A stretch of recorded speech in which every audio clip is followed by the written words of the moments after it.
Hi, it's James Adomian here at Just for Laughs in Montreal. Hi, guys. ShowbizMonkeys.com. Around this town, I'm alright. Around this town, I'm alright. I mean, no consequence when you playing with the fire. Move to the left. We are here at the 30th anniversary of the Just for Laughs Festival. It's the last day. Saturday the 28th. We're here with Mr. James Adomian. Thank you for joining us today. Thank you so much. So first of all, I was curious about when you first started getting interested in comedy. Was it? I've never really been interested. Oh, you're not at all. Yeah, it's just sort of a chore, I think. Okay. Well, when you decided to get into comedy, maybe without interest, was it your ability to mimic voices that kind of got you into comedy, or did it come the other way around, that you were a comedy fan and you realized, hey? Well, you know, I always was mimicking voices from a young age, and that's what I did originally, I suppose. Mm-hmm. And then I got into sort of theater comedy in college, and then I did improv and sketch comedy, and I sort of stumbled backwards into stand-up at the very end of it all. Now, earlier in your career, you had a sweet regular gig appearing on Craig Ferguson quite frequently. That's where that's where I first started seeing you. I'm sure you did stuff before that as well, like you said, in improv and that kind of thing. But was it nice to kind of get that for several years, just getting the call to go on and be on national TV regularly? Yeah, that was fun. I mean, I'm glad that Bush is done with, though. Moved on to more positive things to talk about, besides that asshole. But that was fun. That was, 7 years ago? Boy, oh boy. It's been a long time. Yeah. I mean, it was a nice, obviously, gig, being able to do a character like that, being known for it. It was a gig, it was a job, it was a way of life. Yeah, but it must be nice to now not be typecast as that and be known for other things. Right, now I'm typecast as the guy who is typecast as all kinds of other things. Right. I know you've worked at UCB a lot, at the UCB Theater. UCB in LA and New York. Yeah, the both great theaters. I've been to both several times. I think, Of course, the Creek at the Cave in New York City. Oh, okay. Those smaller theaters like that are kind of now producing all of these great comedians that are going on to bigger and better things. What do you think it means to the comedy scene to have places like that where younger comics can learn and then work alongside more established acts? Oh, it was great for me. I can only imagine it would be useful to other people who are exactly the same as I am.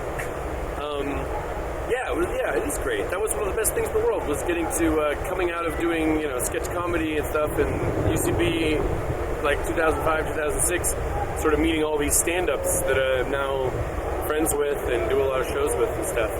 A great garden of cross-pollination of many different styles and traditions. There was mime. There was everything from mime to juggling to characters and stand-up and even crowd work. So the strangest of all the arts. Now, obviously, you mentioned before, you're a great impressionist. You've been mimicking your whole life, yes. Are there any impressions that you've been working on lately that are new to you, that you're kind of just starting to bring out to the world? I'm going to sit on my same 20 impressions in my lifelong. I mean, that 20 is a good number. I mean, it's better than 2 or 3. Number. Yeah. Yeah, I guess most recently I probably did Richard Branson, because that was a Scarborough country thing with the Sklar brothers, where the Olympics just started, so I think we're going to be doing. I'm going to be like the Olympic correspondent, and it's Richard Branson from Virgin Airlines, and he's got a secret agenda to take over the world, one Olympic event at a time. Always something ridiculous like that. Yeah, and that one, I mean, it's the Olympics, but that one won't go away. Richard Branson's always doing something crazy, so. Yeah, he's always flying a new spaceship to another part of the universe. Exactly. Now. Handing over a giant check to some deserving charity recipient. Yeah, he does good things. Yeah, that's right. I suppose he's photographed doing good things. True enough. There can be a difference. That is also true, yes.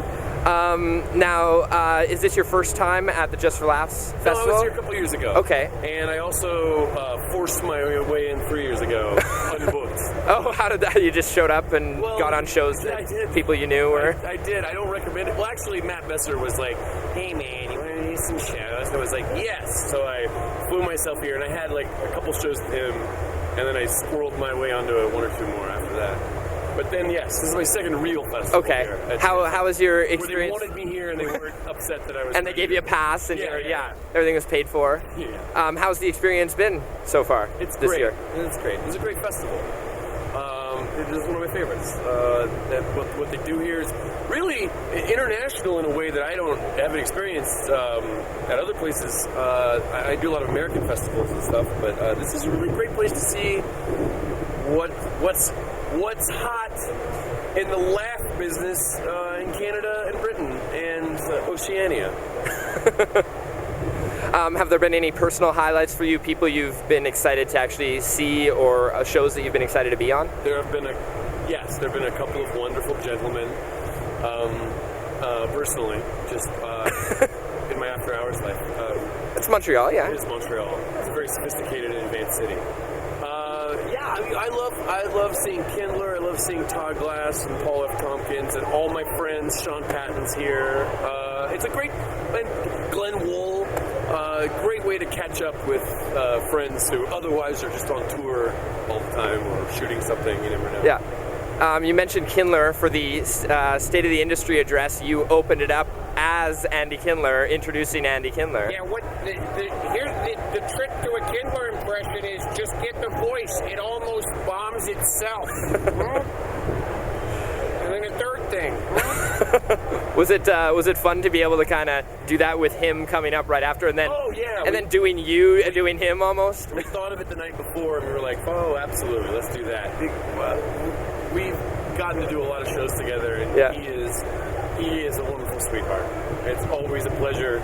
It's always a pleasure to share the boards with Kindler. And that's such a, like, every year people look forward to that State of the Industry thing. So it's like a dream come true. Yeah, it's really cool.